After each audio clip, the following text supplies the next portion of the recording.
Hello everyone, this is Shobhik and we are going to study CBSE Class 5 subject EVS. EVS यानी Environmental Science के लिए CBSE ने हमें NCERT की Looking Around Part 5 book recommend की है। तो हम अपने इस पूरे वीडियो में इस particular looking around part 5 book को फॉलो करेंगे, उसके हर एक चैप्टर को पढ़ेंगे, उस चैप्टर्स के मीनिंग को समझेंगे, उन चैप्टर्स में जो हिडन मीनिंग है उसको समझेंगे और साथ में उसके क्वेश्चन आंसर्स करेंगे और कुछ एक्टिविटीज करेंगे। ईवीएस यानी एनवायरमेंटल साइंस आखिर है क्या? फर्स्ट ऑफ ऑल तो एनवायरमेंटल साइंस ये जो वर्ड है दो वर्ड से मिलकर बना है, एक है एनवायरमेंट और दूसरा है science. What is environment? Environment is anything which is around you. It can be air, it can be land, it can be water, it can be plants, it can be animals. As human beings, हम हमेशा ही questions पूछते हैं।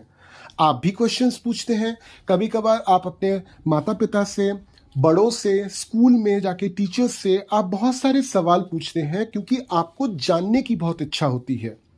ये कोई बुरी बात नहीं है, आप जितना सवाल पूछोगे उतनी अच्छी तरह से आप जान पाओगे चीज़ों को। यही चीज़ हम इंसानों की खासियत है जो हमको बाकियों से अलग बनाती है। हम इंसान जो है क्वेश्चंस पूछते हैं, जानने की कोशिश करते हैं।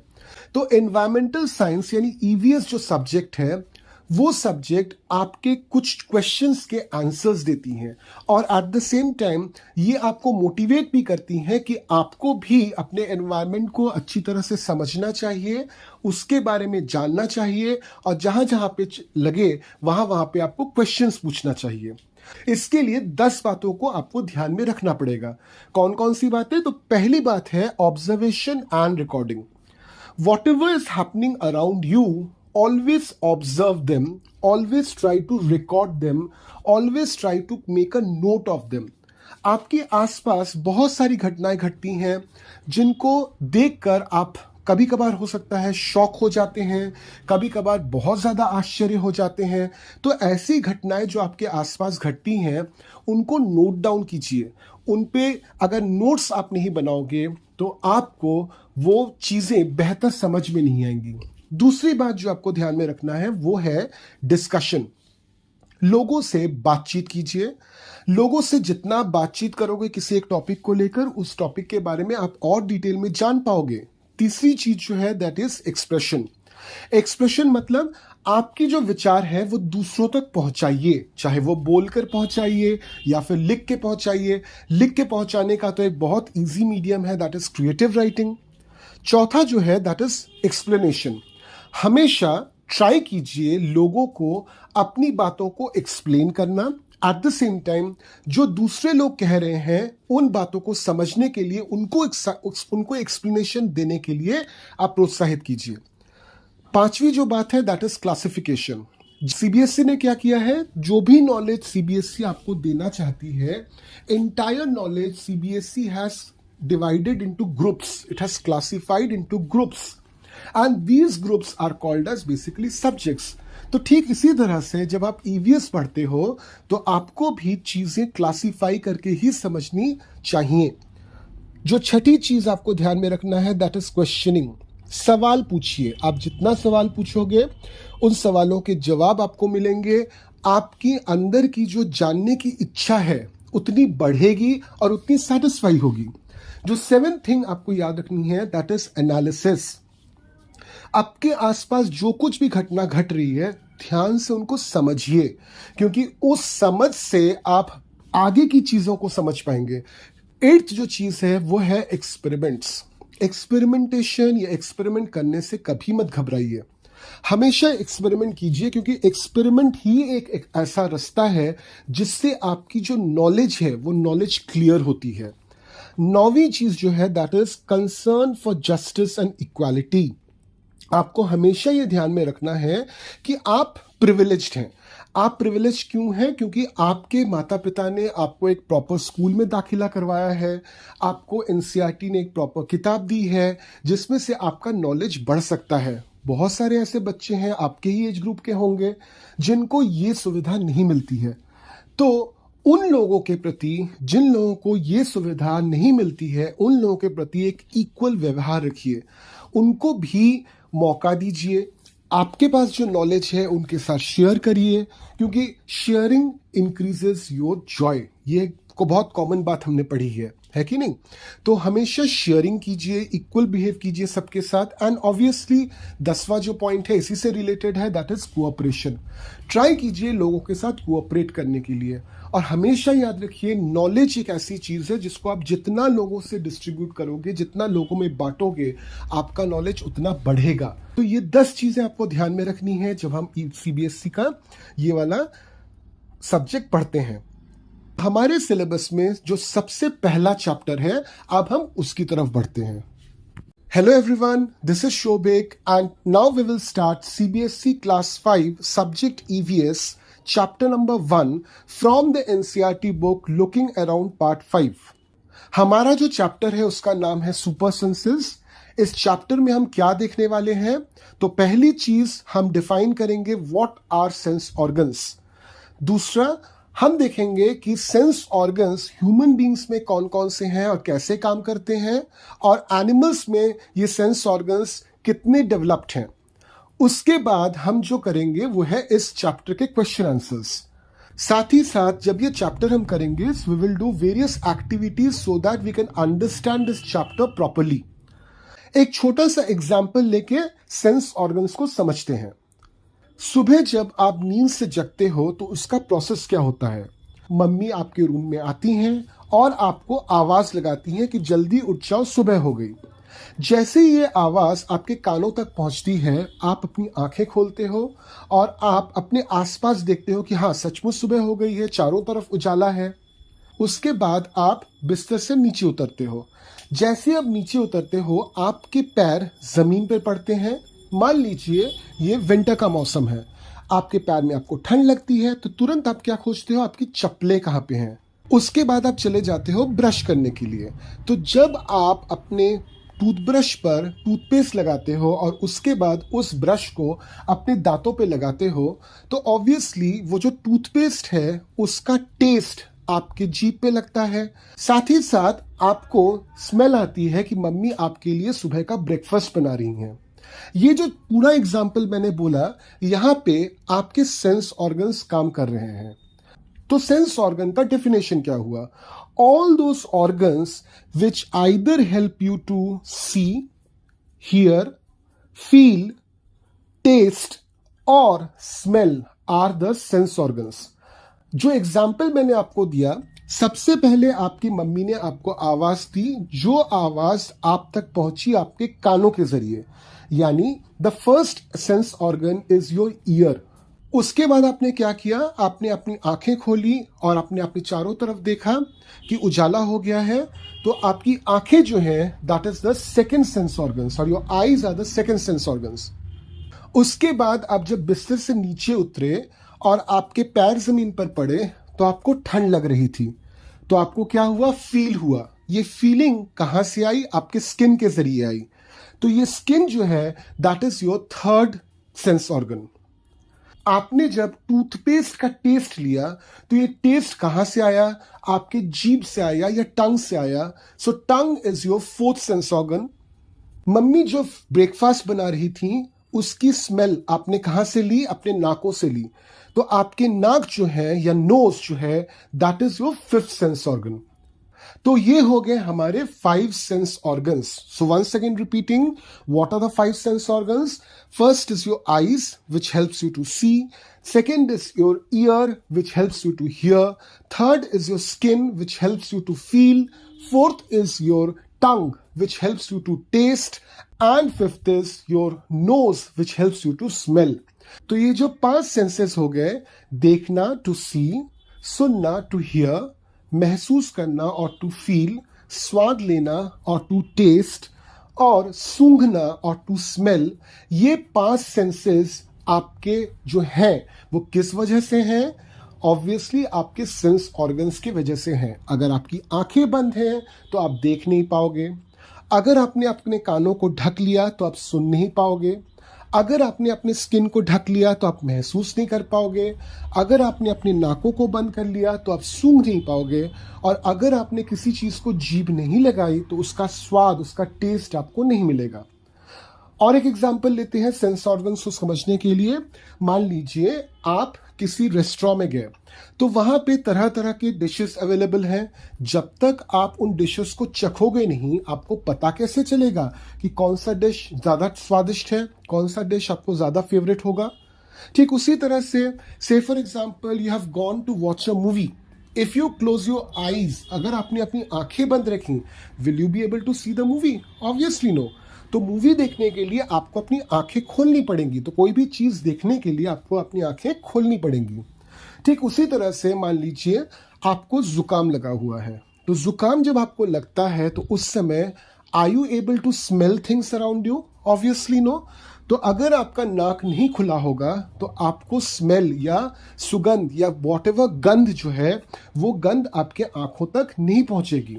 ठीक उसी तरह से मान लीजिए बहुत ज़्यादा सर्दी है, बहुत ज़्यादा ठंड है, विंटर का सीजन है। So during winter what do? We put on woollen clothes, right? Why do we put on woolen clothes? The reason is we want to feel warm. We do not want the cold air to touch our skin. So if you cover up your skin, obviously आपको गर्मी लगेगी। तो ये 5 organs हैं हमारे, ये 5 sense organs हैं हमारे, और ये 5 सेंस ऑर्गन्स बहुत इंपॉर्टेंट है। अगर मान लीजिए आपके सामने कोई घटना घट रही है, अगर आप उसको देखना चाहते हो तो you require the sense organ of eyes. ठीक उसी तरह से आपके सामने अगर कोई चीज, सपोज कोई पटाखा छूटा, तो आपको ऑब्वियसली सुनना पड़ेगा उस चीज को, तो यू रिक्वायर योर ईयर्स। तो all the 5 sense organs are equally very very important. यहां पे आपको एक मजेदार फैक्ट बता देता हूं, that is skin is the largest sense organ in our body. हमारे शरीर का सबसे बड़ा सेंस ऑर्गन हमारा स्किन है। थोड़ा सा सोच के देखिए, आपका पूरा शरीर ऑलमोस्ट स्किन से ही कवर्ड है, तो ये आपका लार्जेस्ट सेंस ऑर्गन है। यहां पे चलिए एक एक्टिविटी कर लेते हैं। So let's say in this activity what you do is, you and your friend are standing in front of each other but at a distance. थोड़े से दूर पे आप एक दूसरे को फेस करके खड़े हो। तो जब आपका दोस्त थोड़ा सा दूर है और वहां से उसने मान लीजिए ताली बजाई, क्लैप किया उसने, ठीक उसी समय आपने अपने कानों को बंद कर दिया, क्या आपको सुनाई देगा उसकी आवाज? ऑब्वियसली नहीं। दोबारा से उसको क्लैप करने के लिए बोलिए, अपने कानों को खुला रखिए, आपको आवाज सुनाई देगी। यानी कि आपके कान जो है they are able to sense the sound which is created by your friend's clapping. ठीक उसी तरह से मान लीजिए आपने अपनी दाईं आंख को अपने दाएं हाथ से बंद करके रखा हुआ है और दाहिने तरफ से आपका दोस्त आपके पास आ रहा है, तो आपको वो आपका दोस्त दिखेगा नहीं। The moment you remove your hand from your right eye, you will be able to see your friend who is coming from the right side. Once again, the same thing, that is eye is a very important sense organ without which you cannot see. ये तो हो गई humans की बात। अभी चलिए देखते हैं क्या इसी तरह का सेंस ऑर्गन या इसी तरह के सेंसेस एनिमल्स के पास भी है। तो चलिए इसके लिए रेफर करते हैं हम अपने टेक्स्ट बुक के फर्स्ट पेज को। स्क्रीन पे आपका टेक्स्ट बुक का फर्स्ट पेज आपको दिख रहा है। The heading is has this ever happen to you? क्या ये आपके साथ कभी हुआ है? If you see the first thing, एक छोटा सा पिक्चर वहां पे दिया हुआ है कि कुछ बच्चे बैठे हुए हैं और एक चील जो है कुछ खाने का सामान लेके उड़ रहा है। तो वहां पे क्या बोला जा रहा है? You are eating in a playground and an eagle flew down and took away your roti.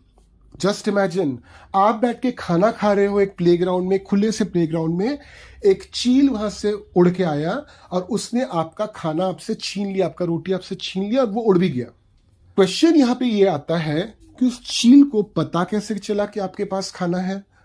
Obviously उस चील की नजर या आई, वो सेंस ऑर्गन बहुत ज्यादा काम कर रहा है।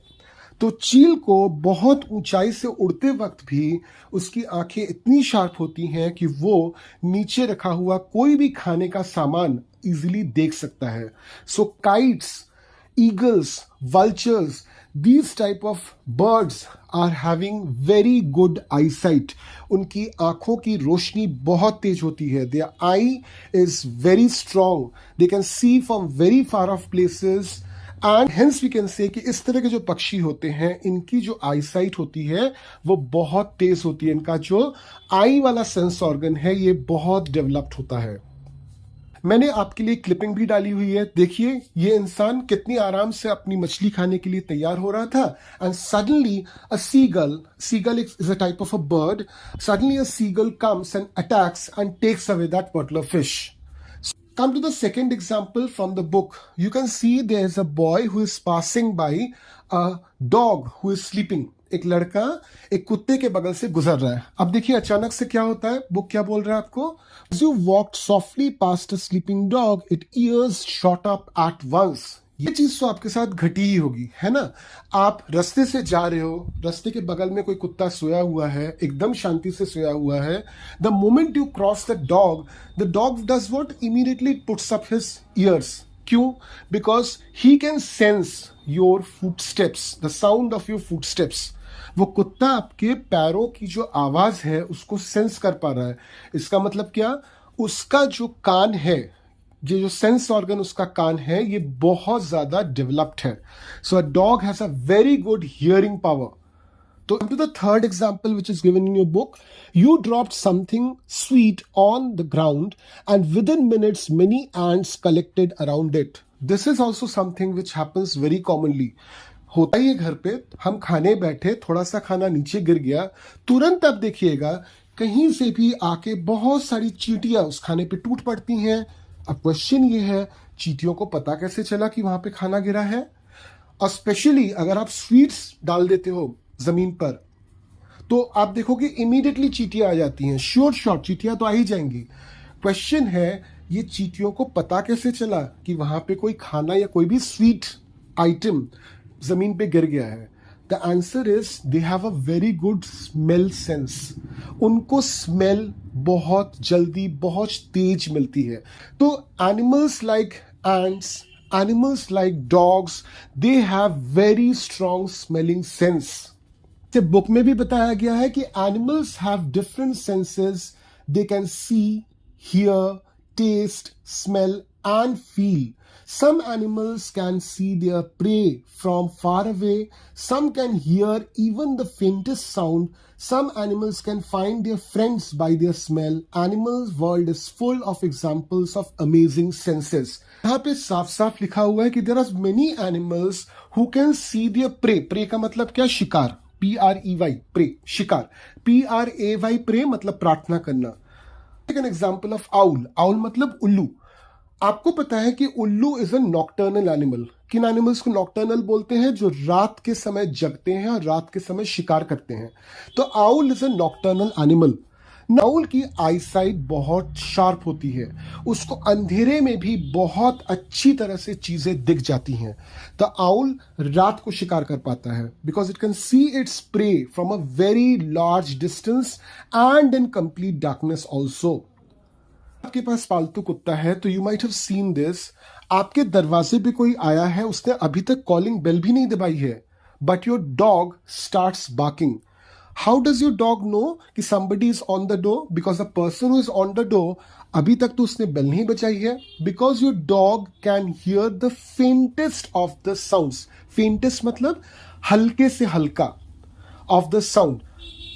अब रही बात अपने फ्रेंड्स को पहचानने की, तो इसके लिए एक बहुत मजेदार कहानी दी हुई है पेज नंबर 2 पे। देखिए हेडिंग दिया हुआ है, how did the ant recognise a friend? An ant was going along the ground. It saw a group of ants coming from the other side. The first ant quickly came back to its hole. The ant guarding the hole recognized it and let it in. मतलब एक एंट या चींटी अपने group से अलग थी, उसको अपना ग्रुप नजर आया तो वो दौड़कर अपने बिल के पास पहुंच गई। अब बिल के बाहर एक गार्डिंग एंट मतलब एक ऐसा चींटी वहां पे खड़ा था जिसको देख के लग रहा था कि वो उस बिल को गार्ड कर रहा है, रक्षा कर रहा है। तो इस गार्डिंग एंट ने क्या किया, उस चींटी को अंदर जाने दिया। क्वेश्चन यहां पे ये आता है कि how did the guarding ant understand that this ant is his friend and not enemy? कैसे पता चला इस गार्डिंग एंट को कि ये जो अकेला एंट है वह उसका दोस्त है, कोई दुश्मन नहीं?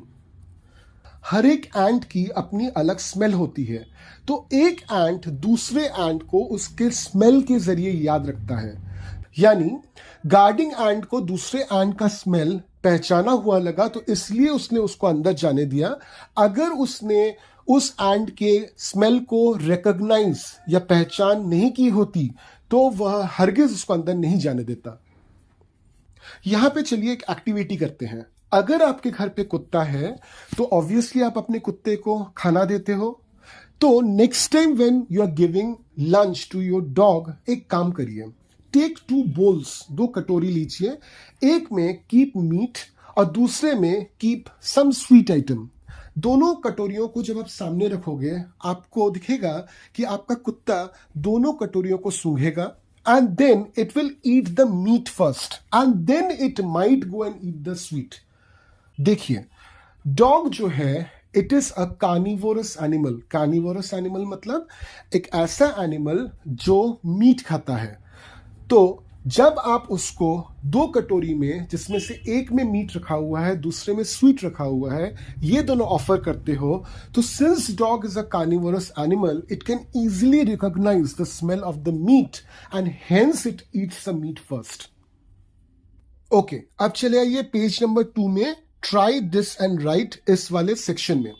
वहां पे देखिए लिखा हुआ है ड्रॉप सम शुगर, जैगरी और anything sweet on the ground, wait until the ants come. तो उसमें बोला गया है थोड़ा सा मीठा शुगर या फिर जैगरी, जैगरी मतलब गुड़, आप जमीन पे डाल दीजिए और थोड़ा सा वेट कीजिए जब तक कि ना चींटियां आ जाएं। अब देखिए यहाँ पे कुछ क्वेश्चन है। The first question is how long did it take for the ants to come? कितना देर में एंट आएंगे वहां पे? देखिए ये तो हम नहीं बोल सकते कितने देर में एंट आएंगे, लगभग मान के चलिए 5 to 10 minutes, तब तक आ जाने चाहिए। The next is did one ant come first और the group of ants come together? तो एक अकेला एंट पहले आता है या पूरी की पूरी फौज ऑफ एंट्स एक साथ आ जाती है? Obviously one ant will come earlier. एक अकेला एंट पहले आएगा, वह आइडेंटिफाई करेगा उस खाने को, वह आइडेंटिफाई करने के बाद बाकी एंट आएंगे। क्यों ऐसा? द रीजन मैंने बताया आपको, स्मेल। एक एंट जब आइडेंटिफाई कर लेता है खाने को तो वो दूसरे एंट्स को स्मेल के जरिए सिग्नल भेजता है और दूसरे एंट्स उसको फॉलो करके उस खाने तक पहुंच जाते हैं। Come to the third question, what did the ants do with the food? Obviously ants के सामने खाना पड़ा हुआ, क्या करेंगे? वो खाएंगे। और ऑब्वियसली एंट कितनी छोटी होती है तो एक एंट तो उतना सारा खाना खा नहीं सकती है। तो एंट्स की एक बहुत अच्छी बात होती है, आप देखिएगा, ants can carry a huge amount of load, बहुत सारा वजन कैरी कर सकते हैं। उनका शरीर कितना छोटा होता है, उनका खुद का वजन कितना कम होता है, मगर कहा जाता है कि एंट बहुत सारा लोड कैरी कर पाते हैं, वजन कैरी कर पाते हैं। तो what do the ants do? They will break the food whatever is in front of them, छोटे छोटे पीसेस बनाएंगे and they will carry them, the pieces of the food on their head and they will take it to their hole, अपने bill तक वो खाना का टुकड़ा टुकड़ा वो लोग कैरी करके ले जाएंगे। Now come to the next question, where do they go from there? Obviously they have got the food for the day, उनको उस दिन का पूरा राशन मिल गया, खाना मिल गया, तो what do they do? वो अपना खाना कैरी करके अपने होल तक, अपने बिल तक चले जाएंगे। So the last question is, do they move in a line? Of course they will move in a line. आपने कभी देखा है कि एंट्स को इधर उधर टहलते हुए? बिल्कुल नहीं, वो एकदम सीधी लाइन में चलते हैं, एक दूसरे के पीछे चलते हैं। पता है क्यों? तो यहाँ पे आपको एक मजेदार बात बताता हूँ। That is, whenever ants walk, they release a hormone. Hormone is a chemical. किस तरह का केमिकल? एक ऐसा केमिकल जो शरीर के अंदर बनता है। तो hormone is a chemical, so ants will release a hormone, जिस हार्मोन का नाम है फेरोमोन। तो फेरोमोन नाम का हार्मोन रिलीज करता हुआ वो आगे बढ़ता है और दूसरे जितने भी एंट्स होते हैं इस हार्मोन की स्मेल को सूंघते हैं और उसके पीछे पीछे आते हैं। तो ऐसा नहीं है कि उनको किसी ने बोल दिया है कि आप स्ट्रेट लाइन में ही चलो, वो चलते इसलिए हैं क्योंकि पहला वाला जो एंट होता है वो फेरोमोन रिलीज करता है और उसके स्मेल को पहचान के दूसरा एंट, दूसरे एंट के फेरोमोन को पहचान के तीसरा एंट, इस तरह से सभी एंट एक दूसरे के पीछे एक लाइन में हमको चलते हुए दिखते हैं। अब एक मजेदार चीज आपको करने के लिए बोला गया है, वो है कि ये लाइन से जब चल रहे हैं एंड्स, तो एक छोटा सा पेंसिल लीजिए, बहुत ध्यान से, बहुत बारीकी से, बिना किसी को डिस्टर्ब किए पेंसिल उस लाइन के ऊपर रख दीजिए कि जिस लाइन के ऊपर से ये एंड्स जा रहे हैं. Now you will see a strange behavior of the ants, and that is the answer to this question. Now observe how the ants move. आपको क्या दिखेगा? ये देखो, ये जो हार्मोन है, ये जो स्मेल है जो इस केमिकल से निकल रही है, वो केमिकल तो जमीन पे पड़ी हुई है. एंड्स जब चलते हैं इस केमिकल का स्मेल लेते हैं. अगर अचानक से आपने बीच में एक पेंसिल रख दी, तो उनको जो स्मेल आएगा, स्मेल कहाँ से आएगा? नीचे से आएगा, पेंसिल के नीचे से. अब पेंसिल के नीचे तो वो जा नहीं पा रहे हैं, वो क्या करेंगे? अपना आराम से पेंसिल के ऊपर से चढ़ के सीधा निकल लेंगे. That means even if you place an obstacle, कोई बाधा, even if you place an obstacle, the ants will still move over the obstacle, but they will keep on walking in the line. वो अपने line में ही चलेंगे. अब देखिए, जब आपकी स्कूल की छुट्टी होती है और आप बस में चढ़ने वाले होते हो, तो उस समय बस कंडक्टर या फिर कोई गार्ड या फिर आपकी टीचर आपको बोलती होंगी कि students please maintain a queue. Queue मतलब line. Please maintain a queue. आप लोग क्या करते हो? हड़बड़ी में, मस्ती में लाइन को तोड़ते रहते हो. तो टीचर को बार बार बोलना पड़ता है. आप उस तरह का लाइन क्यों नहीं बना पाते जिस तरह का लाइन एक एंट बनाता है? सिंपल सी बात है. एंट जो लाइन बनाते हैं, वो लाइन बनाने के लिए लाइन नहीं बनाते. वो फेरोमोन वाला हार्मोन रिलीज करते हैं.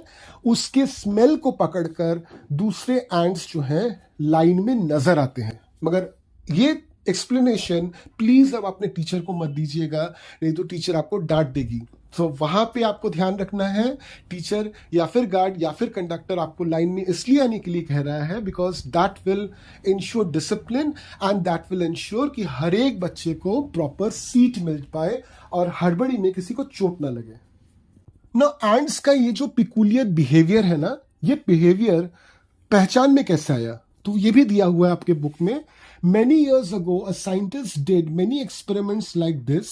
He found out that as the ants move, they leave a smell on the ground. And as I have told you कि ये smell जो होता है एक केमिकल की वजह से होता है, एक हार्मोन की वजह से होता है जिसका नाम है pheromone. The other ants follow the smell to find their way. अभी हमने इसको समझ भी लिया है. अब एक बहुत अच्छी इंफॉर्मेशन आपकी बुक में दी हुई है. Some male insects can recognise their females by their scent. Papa mummy जब एक साथ कहीं पे जाते हैं भीड़ में, और मान लीजिए किसी वजह से अगर अलग थलग हो जाते हैं, तो वो एक दूसरे को पहचान लेते हैं ना. कैसे पहचानते हैं? देख के पहचानते हैं, आवाज लगा के पहचानते हैं. अब एंट्स दिखते तो सभी एक ही जैसे हैं, या इंसेक्ट्स अगर आप देखें तो सभी इंसेक्ट्स ऑलमोस्ट एक ही जैसे दिखते हैं, या सभी इंसेक्ट्स जो है आवाज नहीं निकाल पाते, तो वो एक दूसरे को पहचानेंगे कैसे? स्मेल के जरिए. तो बहुत सारे यहाँ पे जैसे बताया हुआ है, बहुत सारे ऐसे मेल इंसेक्ट्स होते हैं जो अपने फीमेल्स को, मेल इंसेक्ट्स मतलब नर इंसेक्ट्स, इंसेक्ट्स मतलब कीड़े, नर कीड़े जो फीमेल इंसेक्ट्स होते हैं, जो मादा कीड़े होते हैं, उनको पहचानते हैं स्मेल के जरिए. Mosquitoes can find you by the smell of your body. They also find you by the smell of the sole of your feet and heat of your body. हमको अच्छी तरह से पता है कि मॉस्किटोज बाइट, मच्छर काटते हैं, मगर कभी आपने देखा है किसी मच्छर को मान लीजिए दीवार पे बैठकर काटते हुए दीवार को? ऑब्वियसली नहीं.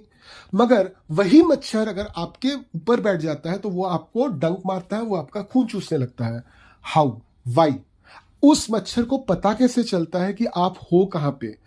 सिंपल बात है, मच्छर इंसानों को पहचानते हैं उनके स्मेल की वजह से. हाँ, ये बात अलग है कि दो दोस्त अगर बैठे रहे तो ऐसा नहीं है कि वो किसी एक दोस्त को काटेंगे और दूसरे को नहीं काटेंगे, किसी एक के साथ उनकी दुश्मनी है, वैसा कुछ नहीं है.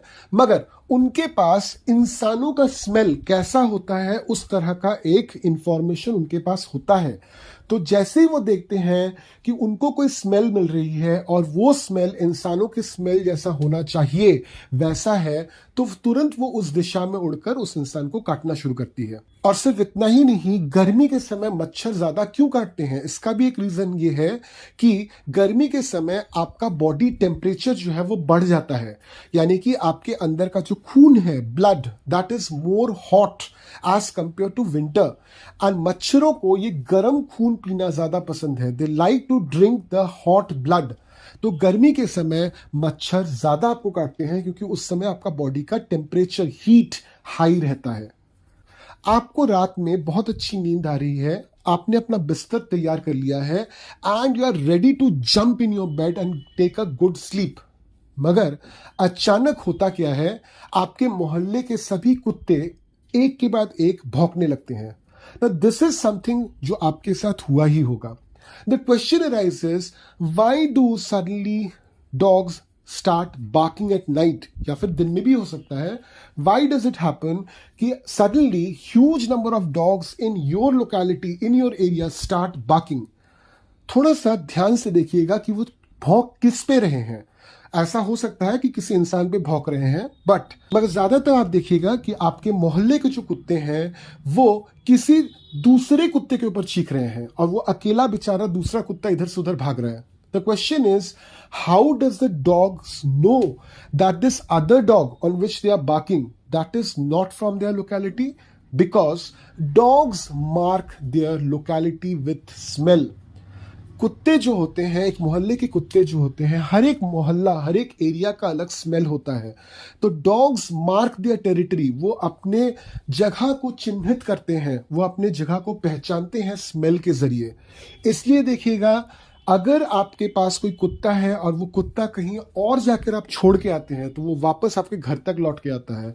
ऐसा नहीं है कि उसको आपके घर का एग्जैक्ट लोकेशन, रूट पता है, उसको आपके घर या फिर आपके लोकेलिटी का स्मेल पता है। यही चीज आपके बुक में पेज नंबर 3 पे दी हुई है। Dogs mark out their own area on the road. They can make out if another dog has come to their area by the smell of its urine or potty. अब चले आते हैं page 4 पर। तो चलिए भी देखते हैं कि ह्यूमन बीइंग्स अपने सेंस ऑफ स्मेल का इस्तेमाल, यानी सूंघने की क्षमता का इस्तेमाल कैसे करते हैं। आप अपना एग्जाम्पल देख लीजिए। स्कूल से आप लौट के आए, दरवाजा खोला, दरवाजा खोलने के बाद आपको बहुत मीठी सी स्मेल आई। आप इमीडिएटली उछल के अपनी मम्मी को बोलते हो, हलवा बना है ना।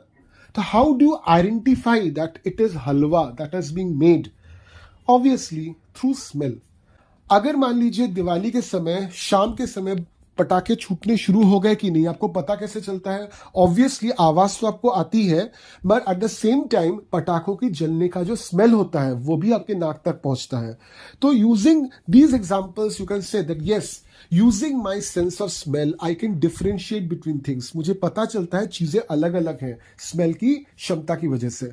And the next question is, write the names of 5 things whose smell you like and 5 things whose smell you do not like. That means you have to write the names of 5 things जिसका smell आपको अच्छा लगे, and you have to write the name of 5 things जिसका smell आपको बिल्कुल ही अच्छा नहीं लगता। ये तो आपको ही सॉल्व करना है, मगर मैं आपको एग्जाम्पल के तौर पर एक एग्जाम्पल दे सकता हूं। जैसे मुझे गुलाब की स्मेल, रोज की स्मेल, रोज फ्लावर जो होता है उसकी स्मेल बहुत अच्छी लगती है।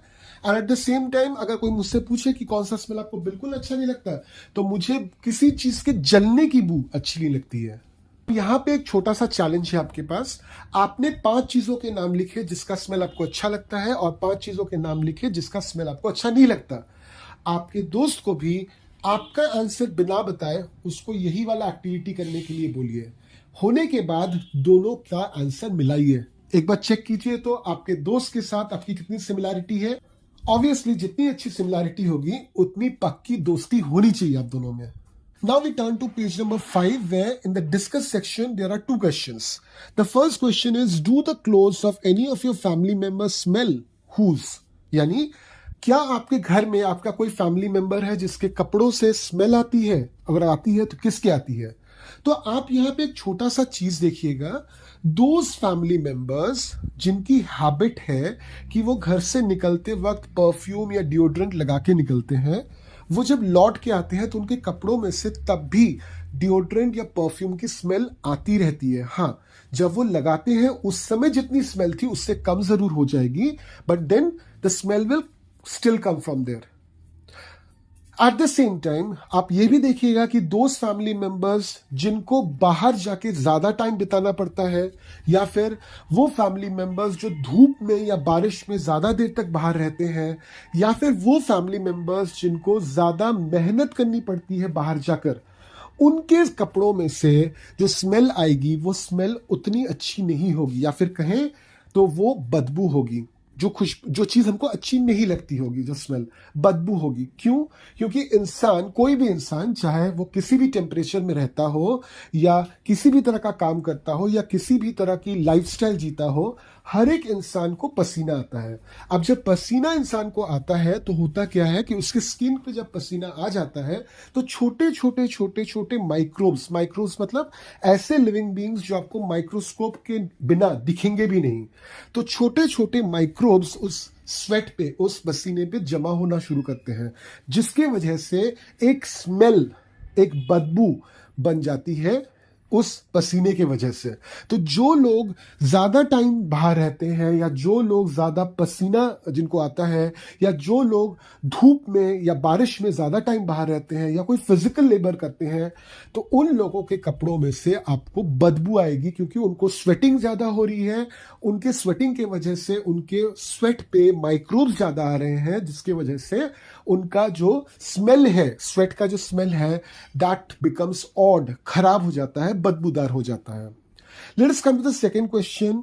Do you ever come across any smell in a crowded place such as fear, bus, train, etc.? Obviously, जब हम बस पे चढ़ते हैं भीड़ होती है, ट्रेन पे चढ़ते हैं भीड़ होती है, तो आपको इस भीड़ में ऑब्वियसली स्मेल्स आते हैं, है ना? किन्हीं को पसीना ज्यादा आया हुआ है, किन्हीं को कम आया हुआ है। Some people have put on deodorant और perfume, some people have not used deodorant and perfume. तो it's a mix of smells which comes in your nose. Now there's a small story which is given under the section Why So. Today Rajni had to go out for some work. She had to leave her 6-month-old son Deepak with her sister Shushila. Shushila also has a baby of the same age. It is funny that both the babies did potty at the same time.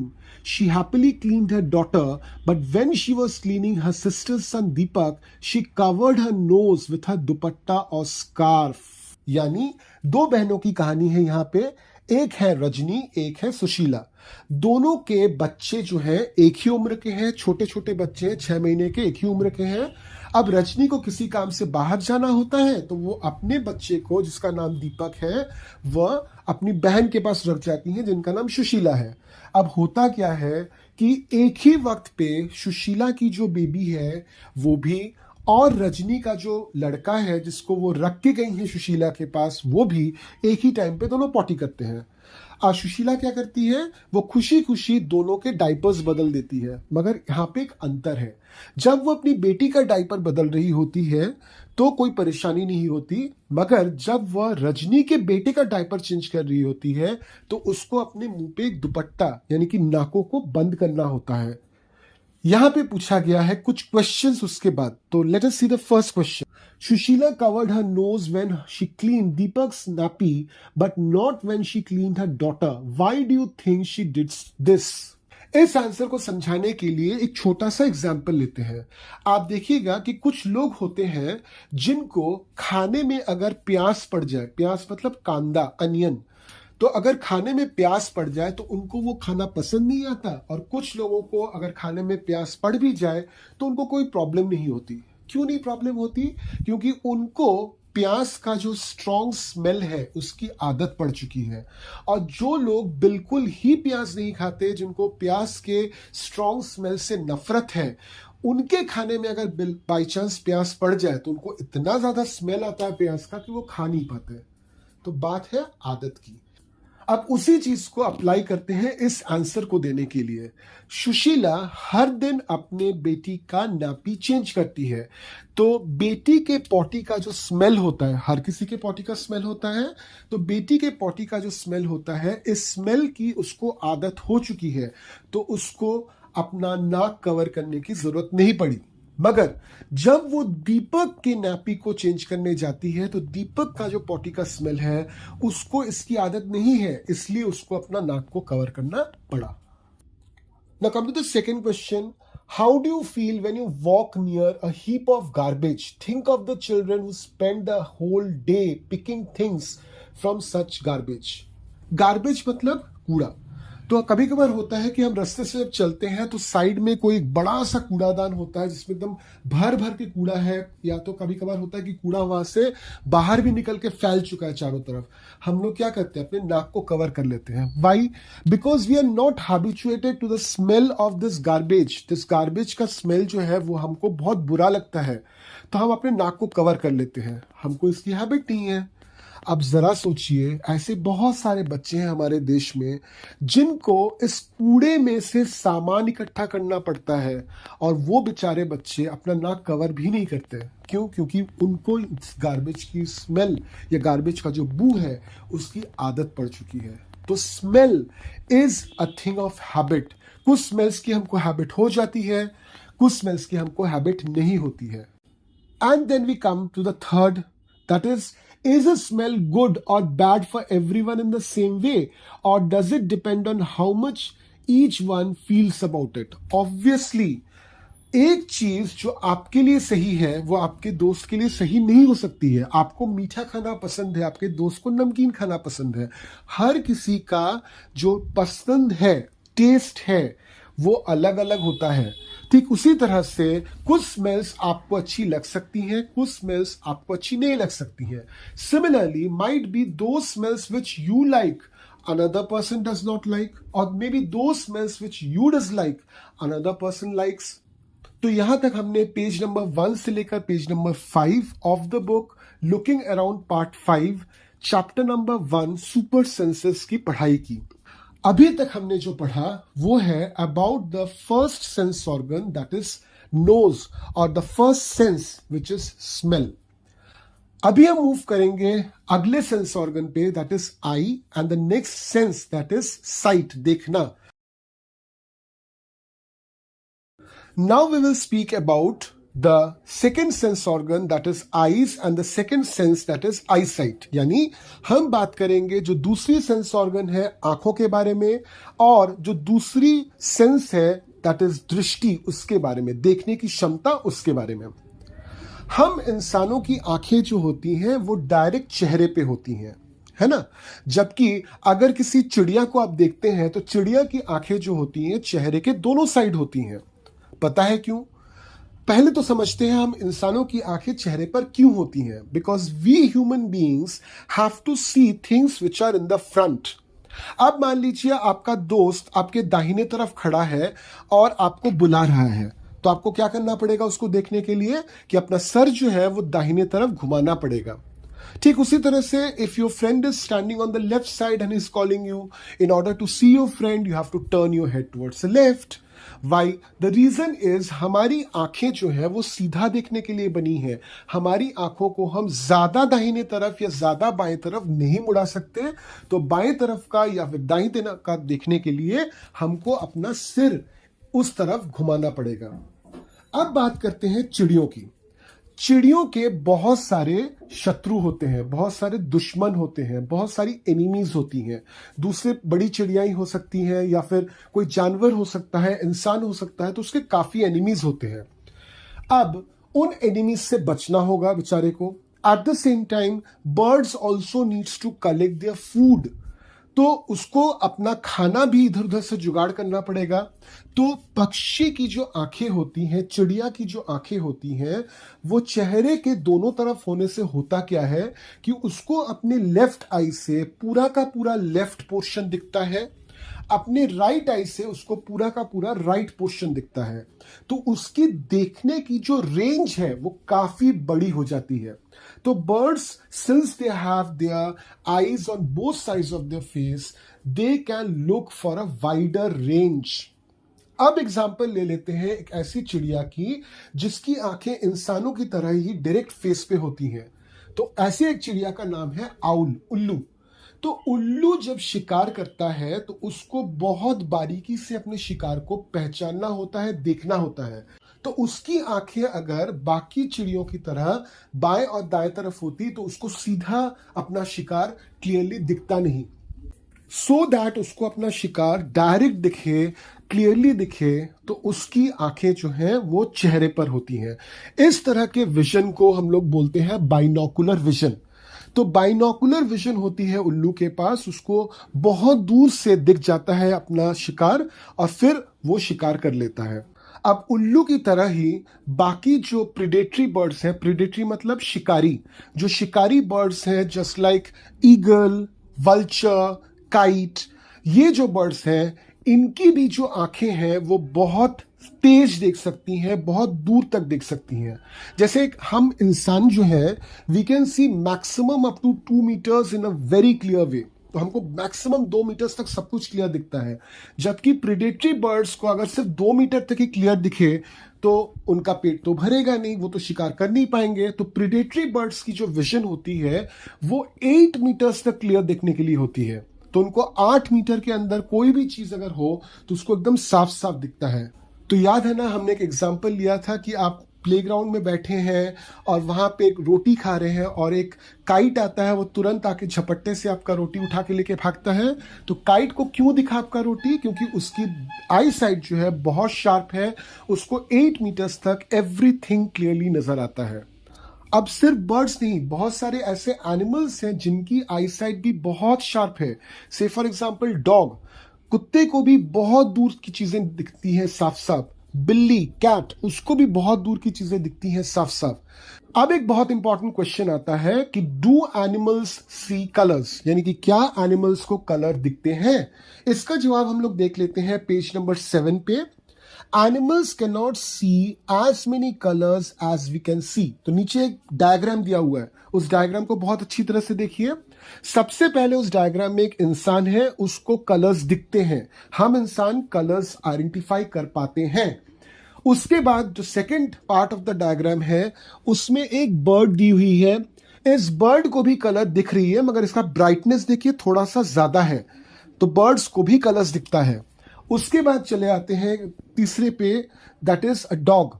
उस dog को colour दिख तो रहा है मगर उतनी variety of colour उसको नहीं दिखती जितनी हमको दिखती है या फिर एक बर्ड को दिखती है। और आखिरकार चले आते हैं छोटे छोटे एनिमल्स पे, जस्ट लाइक एंट यानी चींटी, उसको तो बिल्कुल ही कलर्स नजर नहीं आता। तो हमको समझना पड़ेगा कलर्स का इंपॉर्टेंस क्या है। तो कलर्स का ये इंपॉर्टेंस है, कलर हमको चीजें अलग अलग करने में, डिफरेंशिएट करने में हेल्प करती हैं। Colours helps us to differentiate things, identify things. तो इंसानों को चीजें अलग अलग समझने के लिए, डिफरेंशिएट करने के लिए कलर्स दिखनी चाहिए, इसलिए उनको दिखती हैं। बर्ड्स के केस में भी ऐसा है, जबकि डॉग्स का ब्रेन उतना डेवलप नहीं होता ताकि उनको कलर देख के चीजों को याद रखने की जरूरत पड़े। जबकि डॉग में हम लोग जानते हैं कि उनका सेंस ऑफ स्मेल बहुत ज्यादा होता है, वो बहुत दूर तक देख सकते हैं, तो उनके बाकी सेंस ऑर्गन्स ज्यादा डेवलप्ड हैं, तो उनको उतना कलर देखकर किसी चीज को याद रखने की जरूरत नहीं है। इसलिए नेचर ने उनको ऐसे ही बनाया है कि उनको ज्यादा कलर्स दिखते भी नहीं है। ठीक उसी तरह से अगर एंड्स की बात करें तो एक चींटी को चीजें अलग अलग करने के लिए कलर्स को याद रखने की जरूरत नहीं है। उसकी स्मेल और उसकी जो सेंस ऑफ स्मेल है वो इतनी ज्यादा स्ट्रांग है कि उस सेंस ऑफ स्मेल के जरिए ही वो चीजों को अलग कर पाता है, तो उसको भी ज्यादा कलर्स आइडेंटिफाई करने की जरूरत नहीं है। तो इसलिए चींटी को बेसिकली 2 ही रंग दिखते हैं, एक है ब्लैक, एक है व्हाइट। ठीक उसी तरह से अगर हम बात करें किसी भी नॉक्टर्नल एनिमल की, नॉक्टर्नल एनिमल मतलब ऐसी एक एनिमल या ऐसा कोई एनिमल जो रात को जगता हो या रात को शिकार करता हो, तो दिन के समय जो भी एनिमल्स जगते हैं उनको फिर भी कलर्स दिखता है, मगर रात के समय जो एनिमल्स जगते हैं या इंसेक्ट्स जगते हैं उनको बेसिकली 2 ही कलर्स दिखते हैं, एक है ब्लैक, एक है व्हाइट। तो से फॉर एग्जांपल अगर हम उल्लू की बात करें, आउल की बात करें, तो owl can only see 2 colours, one is black, one is white. उसके अलावा उसको बाकी कलर्स देखने की जरूरत नहीं है। उसकी आइट साइड इतनी ही स्ट्रांग है कि वो बहुत दूर से उस अंधेरे में भी सिर्फ ब्लैक और व्हाइट के सहारे ही अपने शिकार को देखकर आसानी से पहचान लेता है और शिकार कर भी लेता है। अब हम लोग वापस चले आते हैं पेज नंबर 6 पर। वहां पे एक एक्टिविटी दी हुई है, लुकिंग विथ वन और बोथ आईज। एक बार देख लिया जाए what is the content of this activity. So the activity says close your right I and cover it with your hand. Tell your friend to stand to your right at some distance and ask him to do some action like waving the hand or maybe shaking the head. Now you have three questions. The first question is, could you see your friend's action without moving your neck? क्या अपना गर्दन बिना मुड़ाए आप अपने friend को जो दाहिने तरफ खड़ा है और वहां से कोई भी एक्शन कर रहा है आपकी तरफ और आपने अपनी दाहिनी आंख अपने बंद की है, मे बी अपने हाथों से बंद की है, तो क्या आपको अपना फ्रेंड दिख जाएगा अपना गर्दन बिना दाहिने तरफ मुड़ाए? Obviously the answer is no. Try करके देखो एक बार. Obviously the answer is no. क्यों? क्योंकि हमारी जो आंखें हैं वो स्ट्रेट दिखते हैं. वो स्ट्रेट देखने के लिए है, हमारी आंखों को हम उतना नहीं घुमा सकते दाहिने बाएं. Come to the second question. The second question says, now try to look at your friend's action with both your eyes open without moving your neck. अब दोनों आंखें आप खोल दीजिए. आपका दोस्त अभी भी दाहिने तरफ खड़ा है, वही एक्शन कर रहा है. अब क्या आप अपने दोस्त को बिना अपना गर्दन घुमाए देख सकते हैं? फिर से आंसर होगा इसका नो. आपका दोस्त दाहिने तरफ खड़ा है, आपको पता है, मगर वो कोई एक्शन कर रहा है वो भी आपको समझ में आ रहा है. समझ में तो थोड़ा थोड़ा आएगा, थोड़ा सा मूवमेंट उस साइड दिखेगा, मगर क्लियरली आपको अपना फ्रेंड नहीं दिखेगा. उसको देखने के लिए आपको अपनी गर्दन दाहिने तरफ मुड़ानी ही पड़ेगी. क्यों? वजह वही जो हमने पहले वाले आंसर में देखा था. You can not see what is happening on your right side because your eyes are meant to see straight. आपकी आंखें जो वो सीधे देखने के लिए हैं, आपकी आंखें दाहिने तरफ घुमाने के लिए नहीं है, उतना नहीं घुमा सकते आप. तो आपको अपना सिर उस तरफ से या फिर गर्दन उस तरफ मुड़ानी पड़ेगी. Now let us come to the third question. It says, what was the difference on looking with one or both eyes?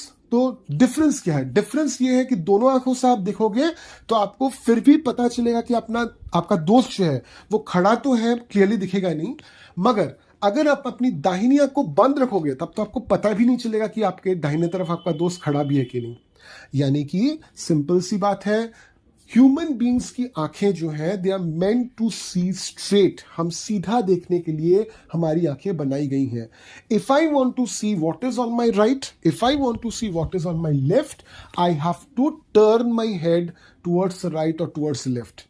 यहां पे एक मजेदार चीज आपको बता दूं. उल्लू या आउल जो होता है उसकी आंखें जो होती हैं वो बेचारा अपनी आंखों को घुमा भी नहीं सकता. हम तो चलिए अपनी आंखों को इधर दाहिने तरफ बाएं तरफ थोड़ा सा घुमा सकते हैं. तो उल्लू जो है, आउल जो है, owl can not move his eyes. उसकी आंखें तो फर्स्ट ऑफ ऑल देखिएगा कितनी बड़ी बड़ी होती हैं आंखें. ओके, उसके चेहरे के मुताबिक काफी बड़ी होती है उसकी आंखें. सिर्फ उसकी आंखें नहीं, जितने भी प्रेडेटरी बर्ड्स हैं, शिकारी जो पक्षी चिड़ियां हैं, सबकी आंखें जो है काफी बड़ी होती हैं ताकि उनको दूर का दिख पाए, क्लियरली दिख पाए. तो उल्लू की आंखें काफी बड़ी होती हैं. Eight the same time the owl can not even move, turn it's I. तो आउल को जब इधर उधर देखना पड़ता है, आउल क्या करता है, अपनी पूरी गर्दन को घुमा देता है. उसका गर्दन ऑलमोस्ट एक सर्कल, पूरी तरह से सर्कल नहीं, ऑलमोस्ट एक सर्कल, इसको हम लोग बोलते हैं 270 डिग्री तक उसका सर जो है वो घुमा सकता है. और एक मजेदार बात आपको बता दूं जो पेज नंबर 7 में भी यहां पे बोला गया है कि अगर आपकी आंखें जो है आपके कानों की जगह पे होती तो क्या होता. तो ऑब्वियसली आपकी दाहिने आंख से आपको दाहिने साइड का पूरा सब कुछ दिख जाता, आपके बाएं साइड से बाएं साइड का पूरा सब कुछ दिख जाता. प्रॉब्लम कहां आता? प्रॉब्लम होता आपको सीधा कुछ दिखता ही नहीं. तो पेज नंबर 6 एंड 7 में हमने पढ़ा कि what is the second sense organ, that is eyes. What is the function of eyes. अब हम आगे बढ़ते हैं और पढ़ेंगे कि हमारा जो थर्ड सेंस ऑर्गन है that is years. Now we will discuss about the third sense organ, that is ears, and the third sense, that is hearing. यानी हम बात करेंगे तीसरे सेंस ऑर्गन की जो है कान, और तीसरे सेंस की जो है सुनने की क्षमता. कान हमारे शरीर के बहुत इंपॉर्टेंट अंग हैं. बगैर कानों के हमको सुनाई ही नहीं पड़ेगा. वही वाला एग्जाम्पल ले लीजिए जो हमने एकदम शुरू में लिया था कि आप सो रहे हो और आपकी मम्मी आकर आपको जगाती हैं, तो वो जो भी बोलती हैं वो आप सुन इस वजह से पाते हो क्योंकि आपके कान हैं. अगर हम आपके कानों की तुलना एक हाथी के कान से करें तो कैसा होगा? You will C elephant has such huge years whereas your ears are so small. तो क्या ऐसा है कि हाथी के कान चूंकि वो बड़े हैं उनको बहुत अच्छी तरह से सुनाई देता है और आपके कान छोटे हैं इसलिए आपको कम सुनाई देता है? चलिए इस चीज को समझते हैं एक एक्टिविटी से जो दिया हुआ है आपके ही बुक में पेज नंबर 8 पर। इस एक्टिविटी में करना क्या है कि आपको अपने दोस्त से थोड़ी दूरी पर खड़े होना है। Now you have to ask your friend to speak something but in a very low voice, बहुत धीमी आवाज में उसको बात करने के लिए बोलना है। आप सुनने की कोशिश करें कि वो क्या बोल रहा है, तो आपको क्लियरली सुननाई में नहीं आएगा। क्यों? क्योंकि वो आपसे दूर खड़ा है, वो धीरे बोल रहा है, धीमी आवाज में बोल रहा है। अब आप क्या करें कि आपके जो दोनों हाथ हैं उन दोनों हाथों को अपने दोनों कानों के पीछे लाइए और कानों को थोड़ा सा सामने की तरफ ढकेलिए। Now you will see that you are able to hear more clearly what your friend is saying than before, यानी आपको ज्यादा साफ सुनाई में आएगा जो आपका दोस्त बोल रहा है पिछली बार की तुलना में। मगर आपका दोस्त बोल तो रहा है वही धीमी गति में, तो आपको सुनाई में क्यों पड़ रहा है? क्योंकि आपने अभी अपने कानों का जो एरिया है अपने हाथों के जरिए वो बढ़ा दिया। यानी कान अगर बड़े हुए तो सुनना ज्यादा आसान होगा। अब देखिए हाथी का कान बड़ा क्यों है? क्योंकि हाथी जो है उसका शरीर बहुत भारी है, उसको चलने फिरने में टाइम लगता है। तो suppose if there is a predator who wants to attack the elephant, that means अगर कोई प्रेडिटर, कोई आक्रमणकारी है, कोई दुश्मन है उसका जो हाथी पे आक्रमण करना चाहता है, तो ऑब्वियसली वो तो बहुत जोर से आवाज करके नहीं आएगा, वो बहुत तो धीमी धीमी आवाज में चल के आएगा। तो हाथी को इसलिए अपना कान बड़ा चाहिए ताकि वो जितनी भी धीमी आवाज हो, जितनी भी दबी आवाज हो, उसको क्लियरली सुन पाए।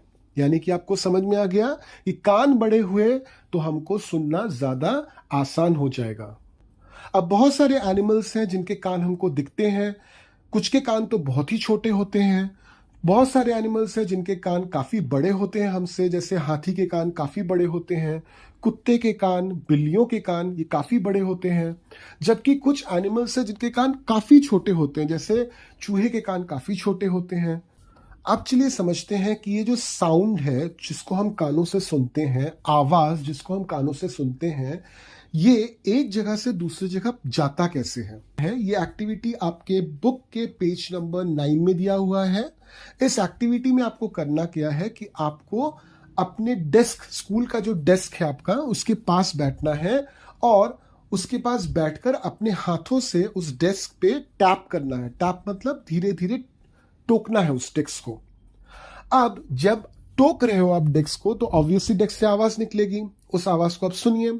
आप दूर बैठे हैं थोड़ा सा। अभी आप क्या कीजिए कि अपना कान जो है, सपोज लेफ्ट ईयर या राइट ईयर जो भी है, आप उसको अपने डेस्क से सटाइए, वापस से टैप कीजिए, वापस से टोकिए उस डेस्क को। अब की बार देखिए आपको साउंड जो है ज्यादा क्लियर सुनने में आएगा। क्यों?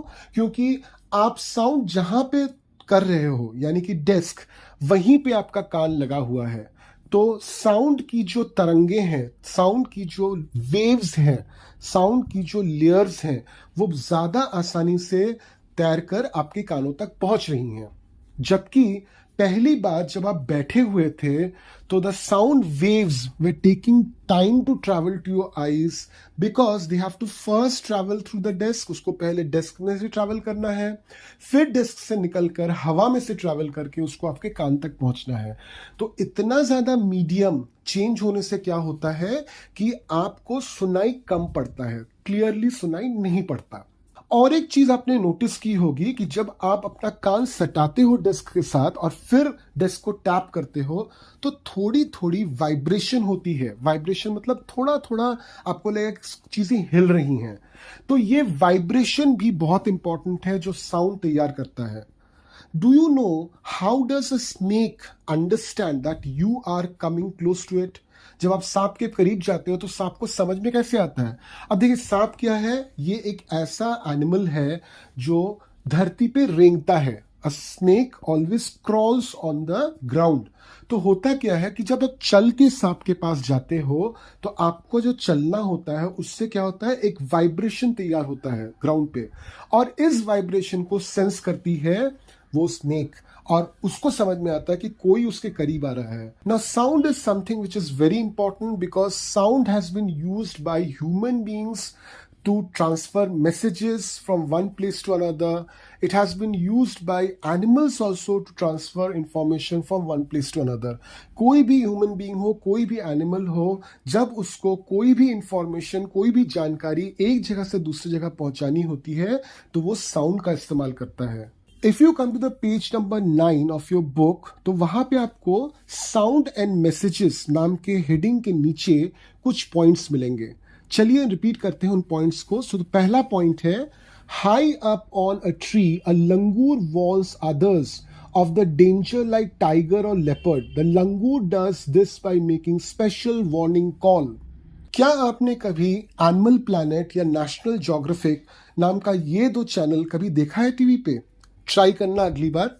वहां पे आपको क्लियरली एक चीज देखने को मिलेगी कि कोई भी एनिमल जब फ्रीली एक जंगल में घूम रहा होता है और मान लीजिए अचानक से कोई शेर या फिर कोई टाइगर अगर अचानक से करीब आ जाए तो क्या होता है कि लंगूर जो होता है, लंगूर एक टाइप का बंदर होता है.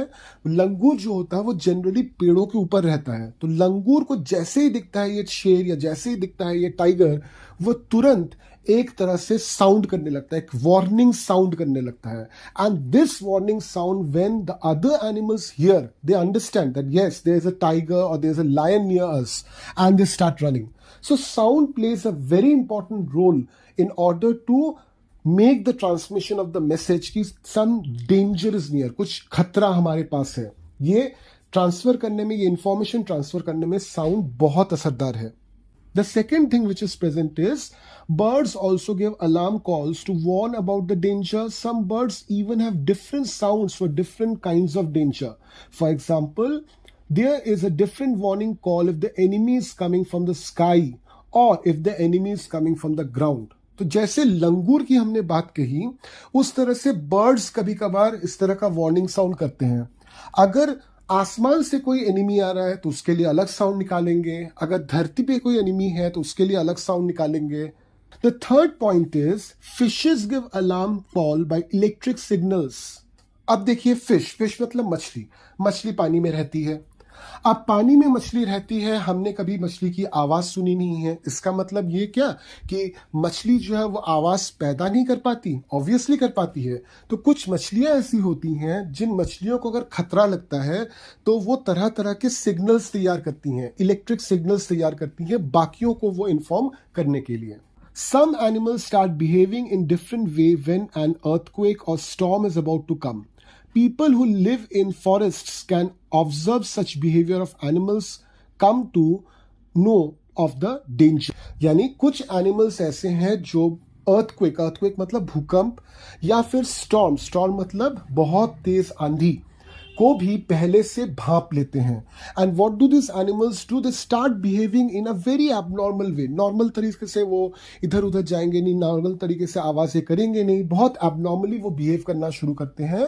तो अगर लोग इन एनिमल्स को देख लें, जनरली एनिमल, इस तरह के एनिमल्स तो आपको फॉरेस्ट में ही दिखेंगे, तो इस तरह के एनिमल्स को देख ले तो उनको पता चल जाता है कि हाँ कुछ गड़बड़ होने वाला है, या तो कोई अर्थक्वेक आने वाला है या तो कोई स्टॉर्म आने वाला है. इसका एक प्रॉपर एग्जांपल हम लेते हैं. दिसंबर 2004 में अंडमान एंड निकोबार आइलैंड्स, जो इंडिया का ही एक पार्ट है, आपको पता ही होगा, तो वहां पे एक बहुत जबरदस्त सुनामी आई थी. सुनामी क्या होती है? सुनामी होती है कि अगर मान लीजिए समुंदर के अंदर कहीं पे अर्थक्वेक हुआ या समुंदर के अंदर कहीं पे कोई वोल्केनो इरप्शन हुआ, ज्वालामुखी फट गई, तो क्या होता है कि बहुत तेज, बहुत ऊंची ऊंची लहरें उठती हैं. इन लहरों को हम सुनामी कहते हैं. तो अंडमान एंड निकोबार आइलैंड्स में 2004 के दिसंबर में इस तरह से एक सुनामी आई थी. तो सुनामी आने के कुछ देर पहले, मतलब करीबन 1-2 घंटे पहले, वहां के जितने भी एनिमल्स थे, बर्ड्स थे, वो अजीबोगरीब आवाजें निकालना शुरू कर दिए, वो अजीबोगरीब हरकत करना शुरू कर दिए. तो वहां के जो लोग थे अंडमान एंड निकोबार के, उन्होंने जब ये नोटिस किया तो उनको पता चल गया पहले से, उनको पता तो नहीं था कि सुनामी आने वाला है, मगर उनको पता चल गया पहले से कुछ ना कुछ गड़बड़ होने वाला है. और जैसी ये घटना हुई उसके 2 या 3 घंटे बाद जबरदस्त सुनामी आ गई. अब चलिए बात करते हैं डॉल्फिन्स की. डॉल्फिन्स क्या है? Dolphins look like fishes but dolphins are actually mammals. Mammals किनको कहते हैं? मैमल्स उन एनिमल्स को कहते हैं जो अपने ही बच्चे को पैदा कर पाए और अपने बच्चे को अपना दूध पिलाएं। तो डॉल्फिन्स जो है वो मैमल्स हैं। डॉल्फिन्स बहुत ही फ्रेंडली नेचर के होते हैं। You can train a dolphin very easily. तो बहुत सारे एक्वेरियम्स हैं ऑल ओवर द वर्ल्ड जहाँ पे डॉल्फिन्स को रखा जाता है। अब ये डॉल्फिन्स आवाज भी निकाल सकते हैं। एट द सेम टाइम ये जो डॉल्फिन्स हैं ये तरह तरह का सिग्नल भी उस आवाज से भेज सकते हैं। जैसे अगर इनको कोई खतरा लगता है तो वो इस तरह की आवाज निकलते हैं जो एक वाइब्रेशन की तरह काम करती हैं और आसपास के जितने भी डॉल्फिन्स हैं सबको पहले से बता दिया जाता है कि हाँ कुछ गड़बड़ होने वाला है। अब चले आते हैं पेज नंबर 10 पे जहां के राइट सेक्शन में दो क्वेश्चंस हैं। The first question is can you understand the sounds of some animals? Which animals? Yes of course we can understand the sounds of at least two animals, one is cat, one is dog. Dog और cat जब इनको भूख लगती है एक तरह का sound निकालते हैं, उनको खतरा नजर आता है दूसरे तरह का साउंड निकालते हैं, उनको अगर किसी तरह से चोट लग जाए तो दूसरे तरह का साउंड निकालते हैं। तो ऑब्वियसली कुछ एनिमल्स हैं ही जिनके आवाज हमको समझ में आती भी है। हाँ, मगर ये नहीं कह सकते कि सभी एनिमल्स की आवाज हमको समझ में आती है, बट एटलीस्ट ये दो एनिमल्स तो बहुत कॉमन है जिनकी आवाजें हमको समझ में आती हैं। सेकेंड क्वेश्चन जो है वो है do some animals understand your languages? Which ones? Yes of course. Once again take the example of dog, once again take the example of cat. इनको तो हम ट्रेन कर सकते हैं आवाजों के जरिए। उसके बाद और एक एग्जांपल ले लीजिए जिसको हमने अभी कुछ देर पहले लिया, डॉल्फिन, उसको भी ट्रेन किया जा सकता है। उसके अलावा कुछ बर्ड्स हैं जैसे पैरट हो गया, मकाऊ हो गया, इनको भी हम ट्रेन कर सकते हैं। उसके अलावा कुछ वाइल्ड एनिमल्स हैं जैसे लायन, उसको भी ट्रेन किया जा सकता है। एलिफेंट, उसको भी ट्रेन किया जा सकता है। अलग तरह के फार्म एनिमल्स हो गए जैसे काऊ हो गया, बफेलो हो गया, ऑक्स हो गया, या फिर बुलॉक हो गया, या फिर हॉर्स हो गया, उनको भी हम ट्रेन कर सकते हैं। वो भी हमारी आवाजों को समझ सकते हैं। अब देखिए से इट विथ साउंड्स नाम का जो हेडिंग है उसके नीचे का paragraph. Just like birds and dolphins you can also make your own language of sounds for giving messages. Remember, you have to talk to your friends with only sounds and no words. How and when will you need to give an alarm call? For example, when the teacher is coming to the classroom. अब देखिए different languages, जिन languages में हम बात करते हैं जैसे हिंदी हो गया, इंग्लिश हो गया, या फिर कोई भी लैंग्वेज हो गया, उस लैंग्वेज में हम तरह तरह के साउंड्स का ही इस्तेमाल करते हैं। Languages basically, at least the spoken part of the languages are basically sound based. वो साउंड के ऊपर ही आधारित है। इसके अलावा भी अगर आप चाहें तो आप अपना भी साउंड लैंग्वेज तैयार कर सकते हैं, जैसे आपने नॉर्मली क्लास में किया ही होगा। कभी कभार होता है ना कि क्लास में हो सकता है टीचर थोड़ा सा बाहर गया, या फिर हो सकता है कोई फ्री पीरियड है आपका, तो उस समय आप लोग क्या करते हो? आप लोग बैठ के अपने में गपशप करना शुरू कर देते हो। अब आपको ये भी पता है कि टीचर अचानक अगर अंदर आ गया तो टीचर क्या करेंगे? टीचर इमीडिएटली आपको डांट लगाएंगे। तो आप क्या करते हो? एक दोस्त आपका, उसको बोल के रखते हो अगर टीचर आ गया इमीडिएटली हमको बता देना। तो the moment the teacher comes in, what does this friend of yours do? Immediately आपके तरफ घूमता है, वो अपने होठों पे एक उंगली रखता है और एक आवाज निकालता है, श, श। तो इसका मतलब क्या? इसका मतलब इमीडिएटली वार्निंग साइन दे रहा है सबको। एक अलग सा साउंड बना के एक वार्निंग सिग्नल दे रहा है सबको कि सावधान हो जाओ, the teacher has come in.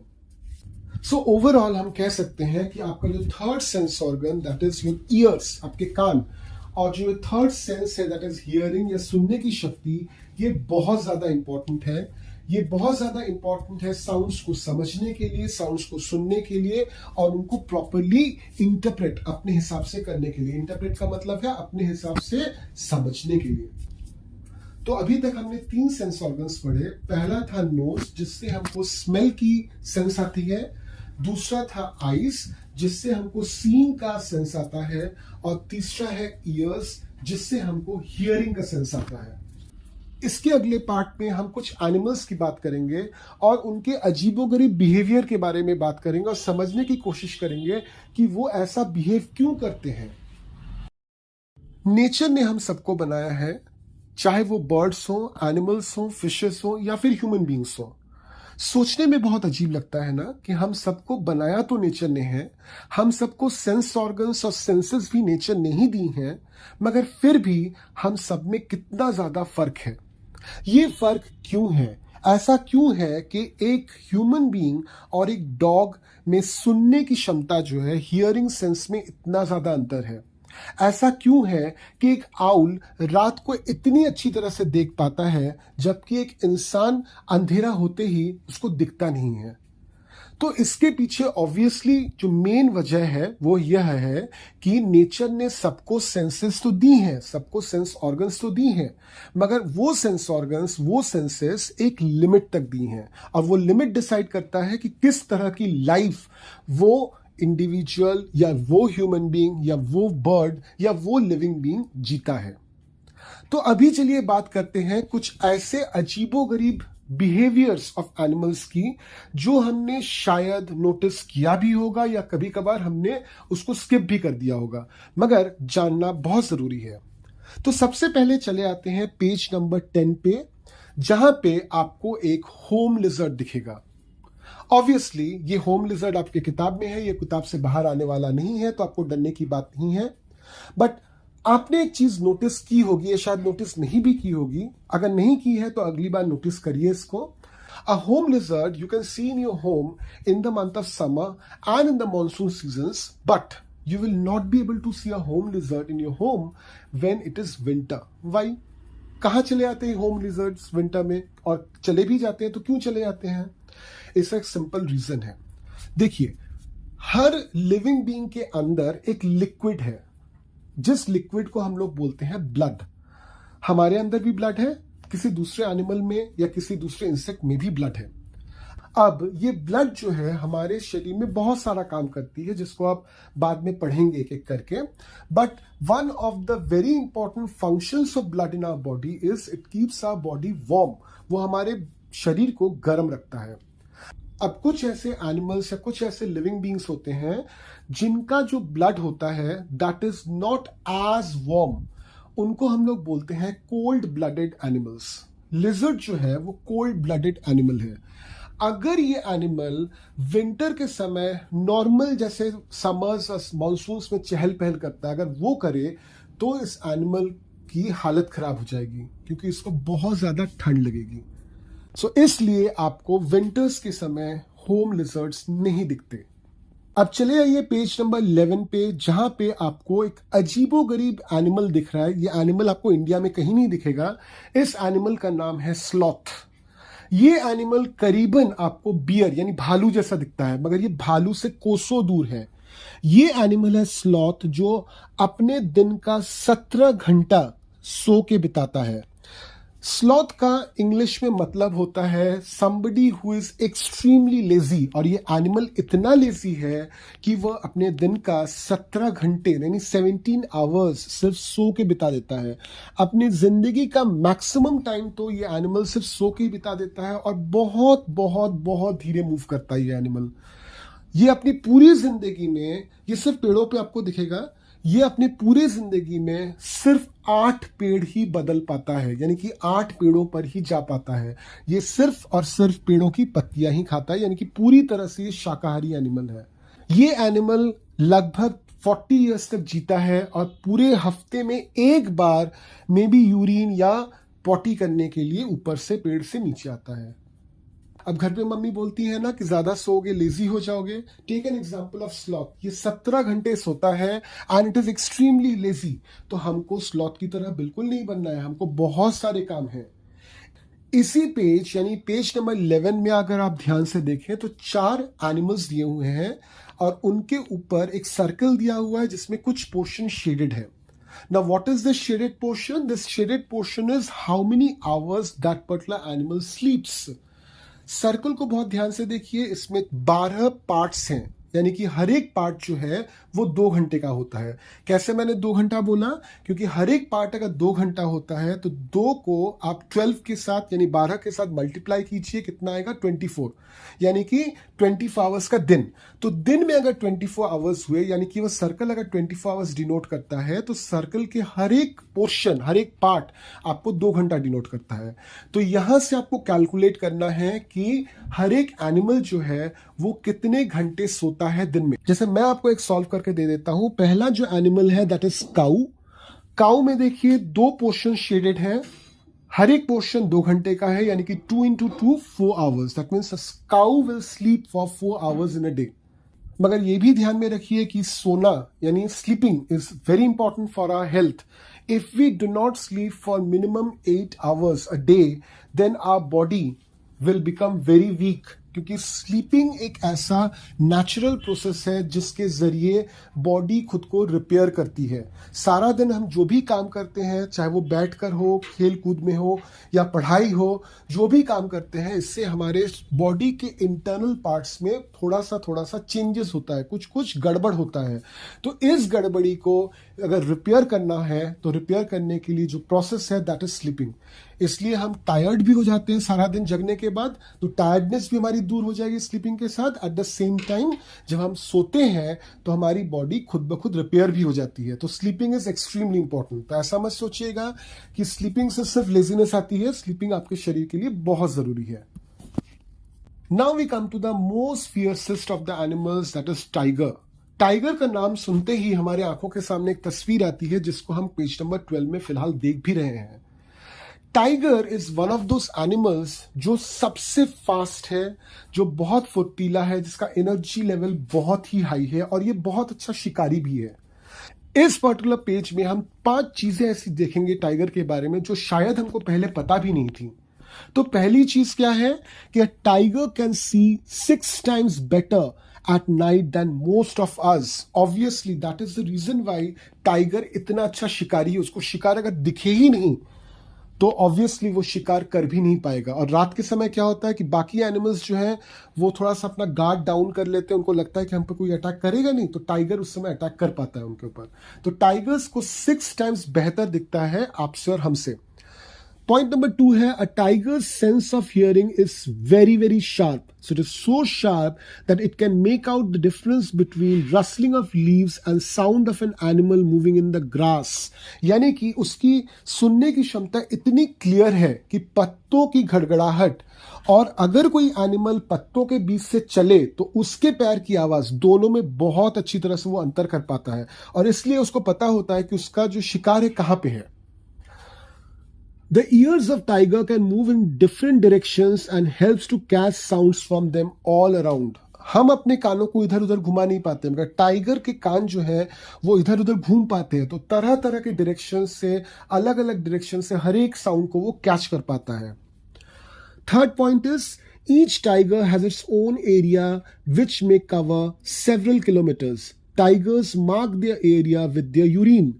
A tiger can at once come to know if there is another tiger in its area by the smell of the urine.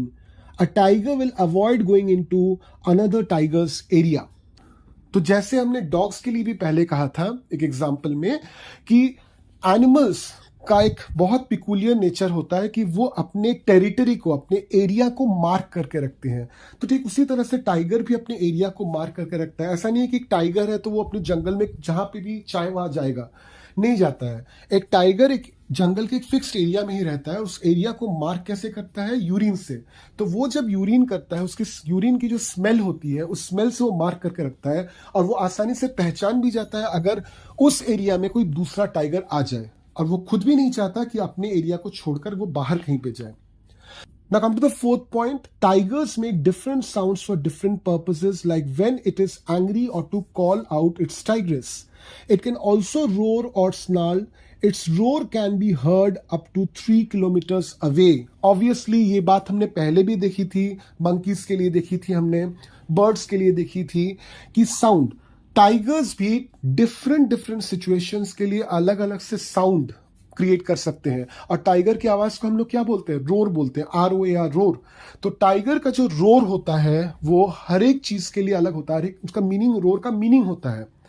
और टाइगर की जो रोर होती है वो इतनी भारी होती है, इतनी तेज होती है, इतनी श्रिल होती है कि 3-4 किलोमीटर दूर से भी हमको क्लियरली उसकी आवाज सुनाई में आ जाती है. Now come to the fifth point. It says the tiger's whiskers are very sensitive and can sense the movements or vibrations in air. They help the tiger move in the dark and find its prey. Whiskers मतलब उसका जो शरीर पे जो बाल होते हैं ये बहुत सेंसिटिव होते हैं. थोड़ा सा भी कहीं से मूवमेंट हुआ उनको उस बालों से पता चल जाता है. तो यहाँ पे हमने सिर्फ बात की होम लिजर्ड की, स्लॉथ की और टाइगर की। ऐसे जितने भी एनिमल्स हैं, जितने भी बर्ड्स हैं, जितने भी इंसेक्ट्स हैं, हर किसी के फीचर्स एक दूसरे से कभी कभार काफी अलग हो सकते हैं और चौंकाने वाले हो सकते हैं। और हाँ, हर किसी के इन तरह के फीचर्स के पीछे एक वजह भी होती है। इसके साथ हम एंड करते हैं इस पर्टिकुलर पोर्शन का और शुरू करते हैं समरी। तो अभी हमने पढ़ा CBSE class 5 EVS chapter number 1 NCERT की published book looking around part 5 से। तो चलिए अब देख लेते हैं इस चैप्टर की समरी या फिर recap. So the first thing which we saw in this chapter was what are sense organs. Then we discussed why these sense organs are important to us. We took different examples from human beings and animals to understand how these sense organs have developed in us and in them. Then we looked into 3 important sense organs, that is the nose, ears and eyes. And we took many examples in order to understand the fact that sense organs तो होते सबके पास हैं, senses तो होते सबके पास हैं, but हर किसी के पास वो equally develop नहीं होते। किन्हीं किन्हीं living beings के पास वो sense organs ज़्यादा developed होते हैं किन्हीं और living being के तुलना में।